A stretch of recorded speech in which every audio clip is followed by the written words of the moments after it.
Thank you for tuning in to the District 4-3A report this week. I am Professor Matt Diggs, and we're going to start off this week with a little bit of a somber note.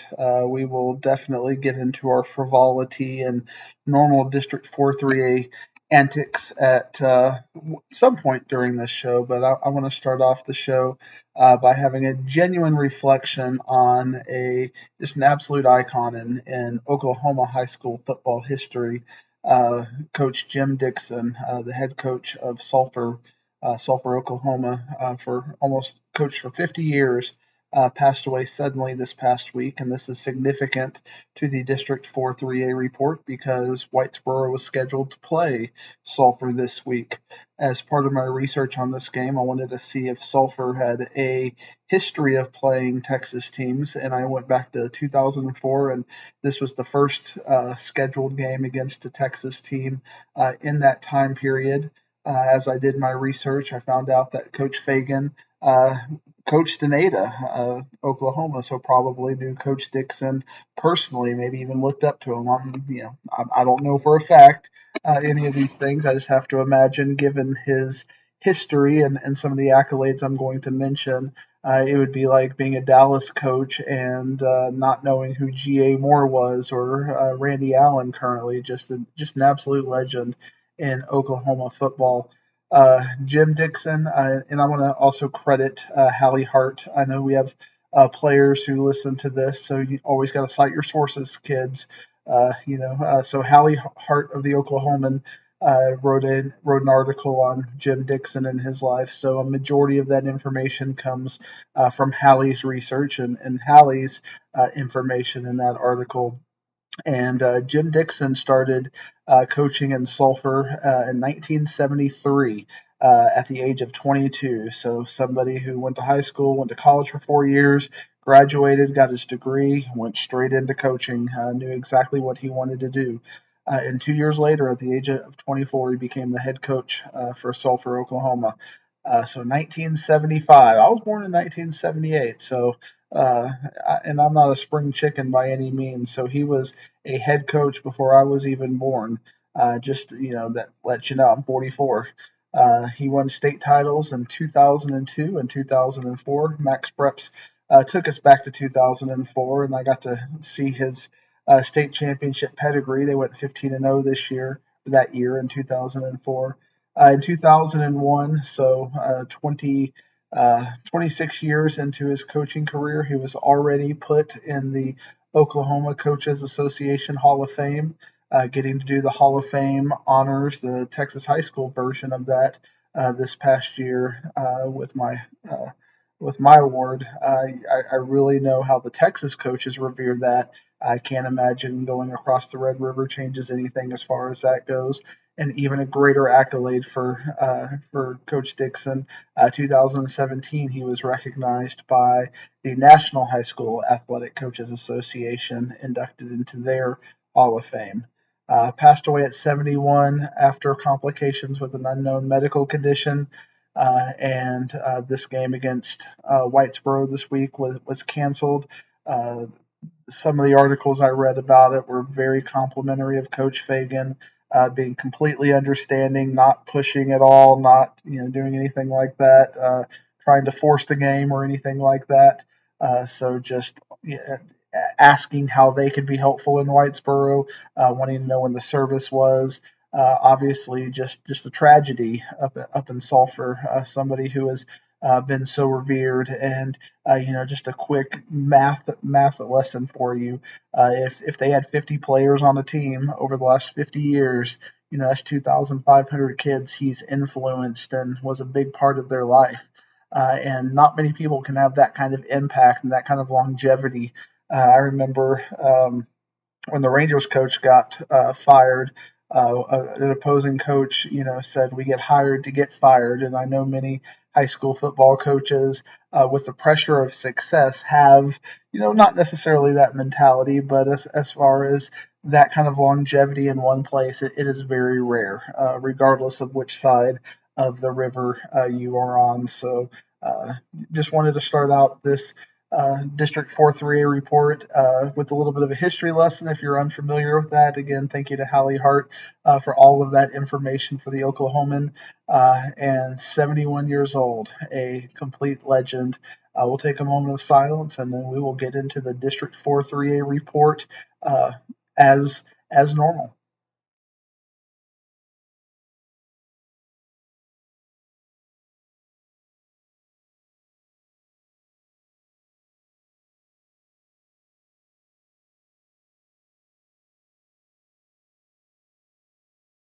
Ladies and gentlemen, it's time to let your sports opinions fly for the main event. A 7-team elimination match to decide the District 4-3A Championship. Presented to you live by PilotPointBearcats.com. This 10-week match has been sanctioned by the University of Interscholastic League. Our celebrity referee for the District 4-3A show is none other than the daytime psychology professor, Texas high school football storyteller, North Texas insider, and DFW Inside High School Sports, the most feared member of the Texas high school mafia, the one, the only, small town Digsy, the professor, Matt Diggs!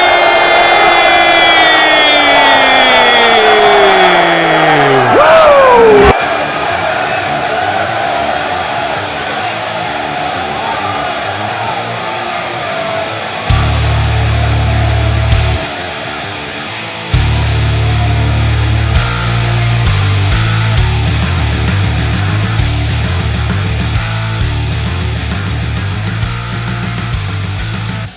Thank you again for tuning in to the District 4-3A report. I am your professor. I'm a little more energetic now.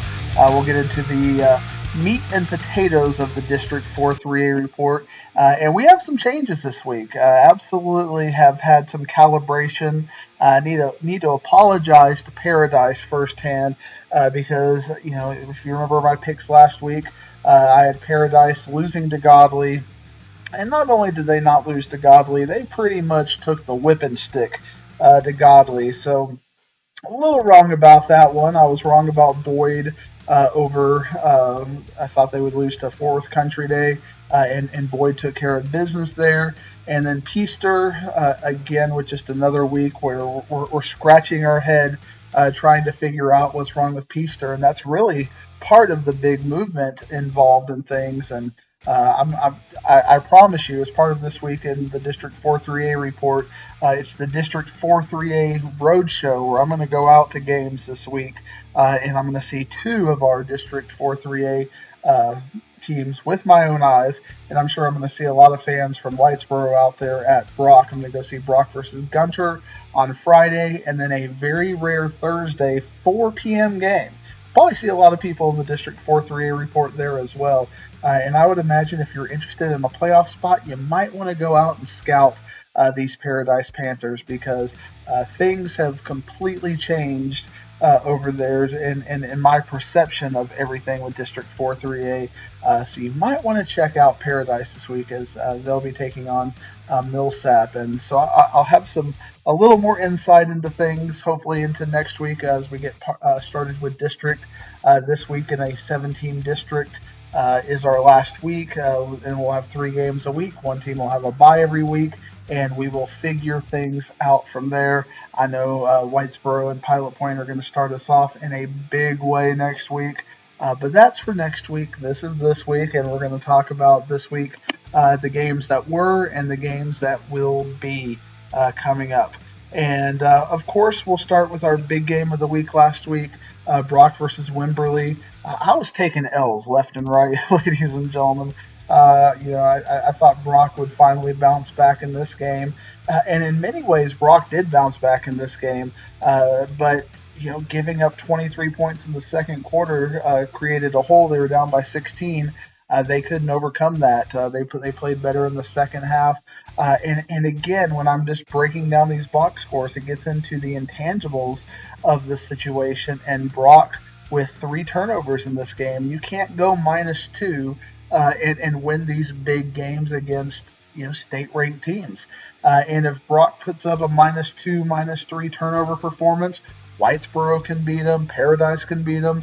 They have to fix this turnover, these fumbles, and the penalties that are just consistently stopping them in very bad situations. Now, they only had 3 penalties in this game, but again, they had them at the worst times, which stalled drives and kept them from maximizing their potential. They are just playing slugfest. We haven't seen just this offensive explosion that we've seen. Defenses good to above average 3A and 4A defenses are pretty much shutting Brock down. Tyler Moody, again, just numbers you don't expect: 5 for 16 for 115 yards, 2 touchdowns and an interception. The receivers are on point again. 5 different receivers caught balls, including Brett Tutter had a big game, had a big reception, 62 yards out of the backfield. Connor Tanner also with a 17-yard touchdown, and then Brett Tutter 13 carries for 37 yards. We saw Zach Brewster and Reed Watkins also running the ball pretty well for Brock, and Tyler Moody running the ball as well. So Brock has a lot of different options, and it's good that they're rotating, but they just quite haven't figured it out. And just in the landscape of high school football, I'm seeing this in a lot of teams. Lovejoy just hasn't figured it out. South Oak Cliff just hasn't figured it out. And maybe this week against Gunter will be the week that they figure it out. Gunter just confuses me because I like calibration. Calibration is a term I continually use when you can kind of look at a team and go, okay, who have they played? Who have they played? Who have they played? Kind of go 2 levels on that. And kind of analyze, okay, this is about where they are. In Gunter, because they're so hard to. Nobody wants to play Gunter for, just to be blunt, they have a hard time finding games. So they scheduled Nike Dallas or whatever that school was, which canceled on them. And then they scheduled Cedar Hill Trinity Leadership Academy, who the week before got a nice win over Gainesville, but Gainesville doesn't give us much calibration. And Gunter got up 60-0 on them. And then they played Trinity Christian Academy, who is winless. That game was a little less daunting than the previous game, but TCA doesn't have anything that really jumps out at you. So Gunter hasn't looked at a team, when they play Brock, it is going to be a complete.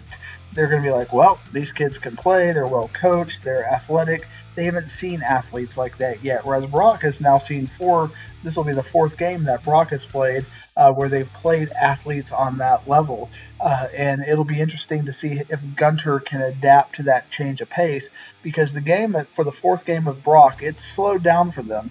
They've played so high and so hard above their pay grade so far that Brock has, they're probably going to see things a little bit better than Gunter has, and that could be an intangible that creates a bit of success for Brock. But at the same time, Brock has constantly made mistakes, and Gunter hasn't made hardly any mistakes all year, just completely out destroying their opponents this year to a tune of 108-6.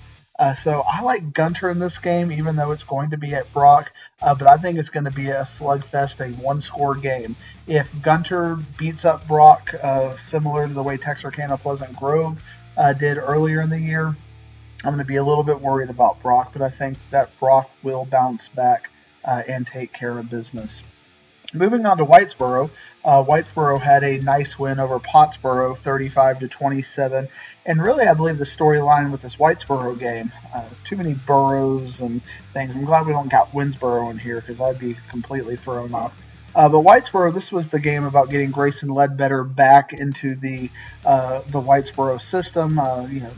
Since I've been doing this District 4 3A report, I keep hearing about him because he got injured early last year. He got injured in a scrimmage, and so now we finally got to see what he does, and you can see why he's such a valuable component to this Whitesboro team, carrying the ball 20 times for 201 yards and 2 touchdowns.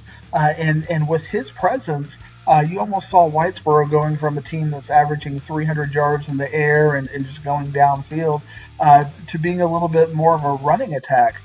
Their passing game was just kind of opened up by the running game. Matt Carper only threw the ball 16 times, 11 for 16 for 108 yards. Very efficient with a touchdown, and also running the ball 9 for 64 and 2 touchdowns rushing. Overall, they rushed for almost 70% of their total yards for the game. So receivers, some of their big plays, we just didn't see their receivers involved as much. Carter Sluter had the lone touchdown for Whitesboro, 3 for 33. Jay Sanders, 4 for 52. Brett Donald, the 4 for 23. And we didn't even see Clay getting involved in the game this week. And again, that's just the style of football that they did. In this game, when you look at what Pottsboro did, Pottsboro had the ball a majority of the game. They had 66 plays to 46 for Whitesboro, and it really speaks to the defensive effort for Whitesboro to just step up and be able to make pivotal play after pivotal play. But Pottsboro had success running the ball. They ran the ball 36 times for 177 yards, and they threw the ball, pretty successfully as well. 22 for 30, 267 yards, and a touchdown. So Whitesboro can be scored on. Whitesboro is not a shutdown defense. But what I'm seeing when I keep seeing these results and the way I'm perceiving, and again, my perception is not always right, but the way I'm perceiving the game, I'm seeing big plays for Whitesboro at pivotal times.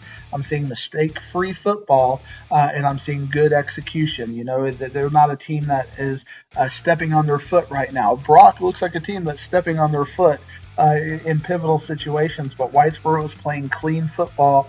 They're playing efficient, and that's going to be the kind of style. If Brock, again, when we talk about Brock versus Whitesboro, if Whitesboro plays that clean football, Brock doesn't force any mistakes, and Whitesboro gets a couple of those mistakes and a couple of drives that get ended because of a 15-yard penalty or a holding call that gets them behind the sticks. That's the formula for Whitesboro to beat Brock. I don't think if Whitesboro versus Brock, we see 0 turnovers for both teams, or each team has 2 turnovers, and teams have about the similar amount of penalties. And Brock is a favorite in my eyes. But we're seeing enough where we're starting to see consistency in Brock's lack of execution. Now that may get cleaned up when the level of competition changes, obviously, but still, Whitesboro is nothing to sneeze at, and maybe Paradise isn't anything to sneeze at, as we're going to talk about. But I think Whitesboro has stepped up. They're still haven't got to that next level quite yet. For me, but Brock, every week, Brock is just getting a little bit, lowering their standards a little bit. And we had a big debate on Twitter this past week. I completely disagree with Dave Campbell's decision to take Brock and a couple other teams who are 0-3 out of the rankings. You can't tell me you look at 3A Division I and look at the 16 districts and the teams there and tell me that there are 10 better teams than Brock in high school football. This is not a beauty contest, my friends. This is not a, Mount Vernon was favored by 40, and even higher according to some of the different computer polls I saw, and they only won by 4. To me, that's way less impressive than playing up to Wimberley, having 3 turnovers and still losing by 9, and winning the second quarter. So in my head, I think a lot of people are, and maybe this is what Brock wants psychologically. I don't think the District 4-3A report listeners or the teams in the District 4-3A report are going to get confused or sandbagged by this schedule in the record of Brock. But I think that the rest of the state may be looking at Dave Campbell's rankings and go, hey, maybe Brock is down. They're not even ranked. That is not the case at all. And I think it's disappointing, to be blunt. And I will share my disappointment with Mr. Stepp, who is part of that rankings team. I don't know how much influence he has. Maybe he'll tell me, not my decision. I agree with you, but he'll be at the Paradise versus Millsap game, and I'm going to share with him my thoughts on that. He may not care at the end of the day, but Stepp and I have known each other for almost 20 years, so he'll have to at least listen to me because I don't agree with that at the very least. Brock definitely deserves to be a highly ranked team and not be punished for playing up. But speaking of teams that are playing up, Paradise For me, after what we've seen with Peaster, I have now moved Paradise into my number 3 spot. And in fact, Peaster, if you look at the calibration, but we have a common opponent with Boyd and Peaster, and Boyd and Peaster both lost to Jacksboro, but Boyd played Jacksboro way better than Peaster did. Jacksboro only beat Boyd by 1, whereas they beat Peaster by several scores. So that game was a 4-quarter game against Boyd. And Boyd's offense, they're 2-1, and we've talked about them quite a bit. That calibrates very well in their nature. And then Pilot Point, a team that I thought would lose to Farmersville big after Farmersville had a big victory over Dallas Molina the previous week. Pilot Point took it to them, and they look healthy again. I was worried about Wyatt Smith, but they came back. They played hard. So now you have to kind of go, okay, I'm dropping Peaster from 3, and remember Nolan Ruth, and we'll get him on Thursday too. He'll be at that Paradise versus Millsap game, and maybe he'll change his tune after seeing Paradise. That he believes, he said that he thought Peaster was going to be Whitesboro, and I don't think Peaster is anywhere near Whitesboro's level. And at this point, I don't even think we can call Peaster a playoff team. In the way Ponder has played, the way that Boyd has played, the way even Pilot Point and Losses have played, where's Peaster's win where you can go, okay, they beat Castleberry, but at the end of the day, everybody's beating Castleberry. So Peaster has to do something. They look a little bit lost, and I think it has to do kind of what we saw with Whitesboro and Jim Ned and Brock at the end of the year. Their lines are just getting beat up by physical teams, and a team like Paradise, who has really good lines, good offensive and defensive lines, and good depth there, Peaster's just not going to be able to compete with a team like that. So Peaster is going to be lucky to get a district win at this point if they don't improve and get better and maybe find some depth or look at JV or look at some schemes or something. I'm just not really liking the trajectory I'm seeing out of Peaster at this point. Looking at computer polls, for instance, and this is to give you an objective view, not just me running my mouth. Peaster is 1 point away from being 7th place in this district. They're basically in a dead heat with Ponder and Boyd at this point.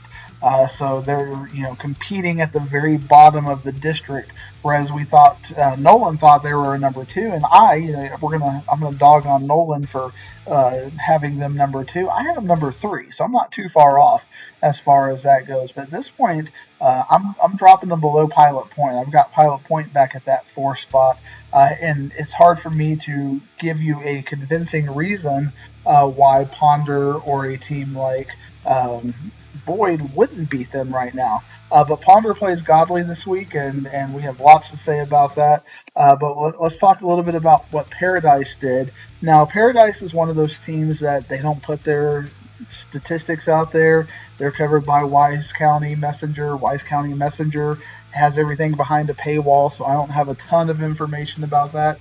We do know that Austin Iglesias is their big player, quarterback, and he can rush the ball as well. 16 rushes for 232 yards and 5 touchdowns since he was nominated as the Wise County Messenger Player of the Week and won that award from what I could see in the Wise County Messenger Twitter feed. Kobe Dickens defensively had 12 tackles, 4 tackles for loss, a sack, and a fumble recovery for Paradise. He was nominated as the Defensive Player of the Week and won that as well. So Paradise has quite a gathering on the Wise County Twitter. They get out there and support them. Maybe we can get some of their coaches to update some statistics or get on digital stats or digital scout or do something so the District 4-3A report can give these kids who have earned high praise some more work. Or just email me, Coach. You can send me your stats. I'll take it. Send a picture of it at the end of the day. I'll take it. Diggs@wearegameday.com. But I don't have a ton of information on Paradise, but we did see the success that they had. And when you look at the Wise County Messenger, who did live coverage of this game, it was a game where Godly got ahead early first quarter, and then pretty much Paradise just went on a huge run at that point. It was 51 to, they were up 8-7, and then Paradise goes 44 nothing on them to go 51 to 8, and then they pulled the starters, and that was pretty much it. Paradise just defensively showing some studs, and I'm excited to go see them. So I have some more specifics I can give you. I can drop some names from their roster of players I saw and players that look good. So Paradise, another big win. I've got them as my number 3 now. And again, Pilot Point. We talked about they lost to Farmersville. This was a winnable game for them.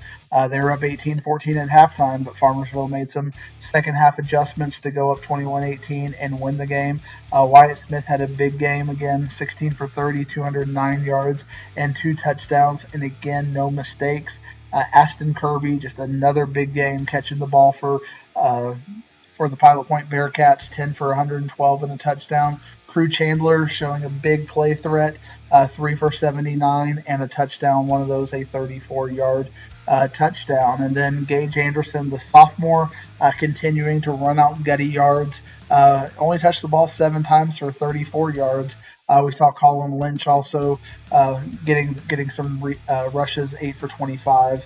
And then Wyatt Smith only rushed the ball 1 time. Probably was more of a sack or a broken play. But they had a big game, and they've stepped up. And Pilot Point has been consistent. So, even though the record doesn't look like that, and they had the bad game against the Oklahoma team, and they're only 1-2. They're on a 2-game losing streak. They play Bells this week. We already kind of saw what Bells did against Whitesboro, and for me, the calibration with Pilot Point is going to be, I don't expect them to win this game, but what does the margin look like? If we see them play Bells close, they lose the game by 1 or 2 scores, then you go, okay, I think Pilot Point can compete for that 4th spot. If we see Bells come in and win a 47-6 kind of game, I think it's going to drop Pilot Point back, and then you have to kind of wonder, okay, well, what about Ponder? And now we're going to have some more calibration because Ponder plays Godley this week, who lost to Paradise by 35. So if Godley can beat Ponder, then it kind of lets us know the difference between Paradise and Ponder is at least 4 or 5 scores. And Ponder had a big win, and in many cases unexpected win over Crum this week, 56-51, and it was a game that was back and forth, and Ponder pulled ahead in the 3rd quarter and held on in the 4th quarter to win that game. They got down early by a couple of scores, but again, their offense is just so efficient, and Clifton Cooper is again 1,500 yards after 3 games, another 5 touchdowns. He did throw an interception and also ran the ball 19 times for 52 yards. And this is the craziness that, and looking at how these games are played versus how some of the other games are played.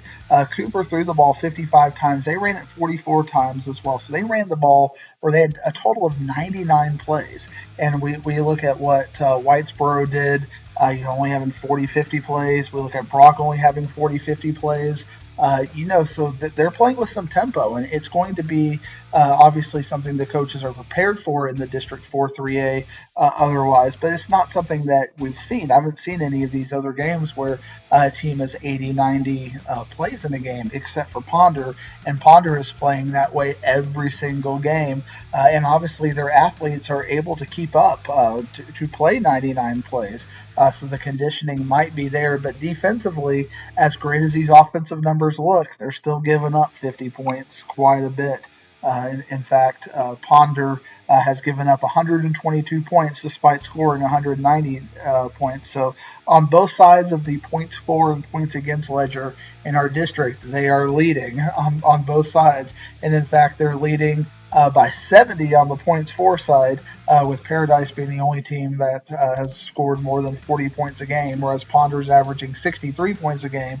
But everybody else has given up 50 less points than them, except for Brock. Brock is number 2, having given up 30 points a game, but Ponder giving up 40 points a game, obviously not optimum for their defensive psyche. But hey, they keep on winning. And at this point, you have to respect Ponder because if you get in a shootout with them, if you just can't put them ahead, if your defense can't stop their offense, they're going to keep scoring and they're going to keep and they've got the athletes who are doing amazing things. I mean, Tad Tamplin, we keep talking about him. He ran the ball 20 times for 88 yards. Case Peacock running the ball 12 times for 191 yards. And then Mitchell Newsiard continues to have a fantastic season, catching 12 passes, 13 passes for 189 yards and 2 touchdowns. So they have the players who can take the high volume of receptions their way, and they're going to take on again. They're going to be taking on Godley this week. I have to think the computer will give Godley a little bit of an advantage. I'm going to give Godley a little bit of an advantage as well. I think that because the defense of Paradise is so much better than the defense of Ponder, that's going to give Godley the opportunity to be in a shootout. And I think Godley will have more depth and more athletes than anybody they've played thus far. So I think we're going to see another one of these 56-49 kind of games. But I think Godley will be on the right side of this. But again, Ponder's won 3 of them, so that they have some experience in that already. Boyd takes on Wichita Falls City View this week. They should be a big favorite after defeating Fort Worth Country Day this past week. And again, the players we keep talking about for Boyd, Braden McIntyre is such a good game manager. He's just not making mistakes, and he's getting the ball to Gavin Rosado rushing, who is just doing the heavy lifting. 31 carries for 144 yards and a touchdown. So if you're averaging 5 yards a play, you're getting in good down and distance situations, and he can handle the load. And when it's time to throw the ball, he can go deep, which makes the safeties have to be honest because they just can't load up and crowd the box. I mean, when you can throw the ball and get 16 to 20 yards a play, you got to keep a high safety when it comes to that. So Boyd is playing probably, we had them start out at 7th, and now you can't tell me why they don't have a resume to make the playoffs, especially when you look at the Jacksboro-Peaster calibration. They're 2-1, only lost by 1 point right now, so they're going to be right there in the thick of things as well. So we've gone from a situation where in week 1 we were talking about Brock in Tier 1, Whitesboro in Tier 2. Nolan argued that Peaster should be there at Tier 2, but I had Peaster in tier 3, and then Pilot Point Paradise for the fourth spot. Now it's changed to where Peaster is now going to be battling with Boyd and Ponder and Pilot Point for that last playoff spot. And as of right now, I'm not giving it to them. But again, you blink and things can change here on the District 4 3A report. Boyd takes on Wichita Falls City View. They should be a favorite for that game as well. Peaster takes on Wall this week. I think Wall will be a pretty big favorite. Peaster's defense just when they're outmatched. They're outmatched. And you look at what Wall has done this year, and Wall plays these kind of gritty games, these 20-12 kind of games so far. But I think against Peaster's defense, they should be able to find some success. Castleberry, just when you look at all of Castleberry's games, they haven't been there. So you look at Tolar and you look at Jacksboro, and those two teams have had field days against Peaster's offense or defensive side of the ball. So I expect that to happen again with Peaster over Wall. And then, of course, I've already taken Gunter over Brock, but in a very close game. But if Gunter gets away from Brock, then I think that might at that point, then we'll talk about removing Brock from my number 1 team in the Inside High School Sports North Texas region. So we'll see how that goes. But I think Brock's played everybody reasonably well. They just have to eliminate the mistakes. And Gunter is a kind of a team that their defense is so good, they're getting field position. They're able to suffocate the line of scrimmage with their good lines. So again, it's going to be a good test, and I call this a dream game. I mean, last year didn't you want to see Brock versus Gunter, and now we're going to get it. So how could I not go see it, especially on the Plano East bye week? Like I said, I think we're going to see a lot of people from Whitesboro and Paradise going over there, since we have a Thursday game with Paradise, and we've got Brock and Gunter on Friday and Whitesboro off. I think we're going to see a lot of District 4 3A support across our District 4 3A region. So that's a look at the games this week, and that's also a look at the games that were. So thank you for tuning into the District 4 3A report.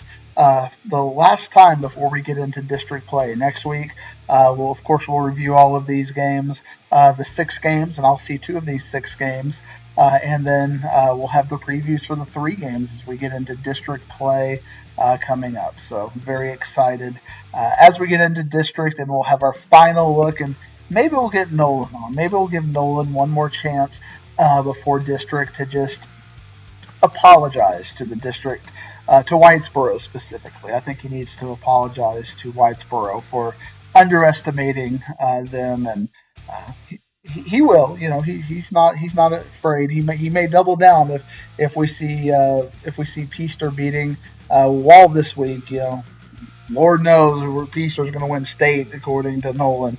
But we love that guy, so it'll be great to hear his perspective. So, again, thank you to the Pilot Point Bearcat network for all that they do to host and make me sound like $1,000,000. So if you want to start getting that outro ready to go, cue up Ric Flair, and we'll see you down the road. Woo, woo, woo.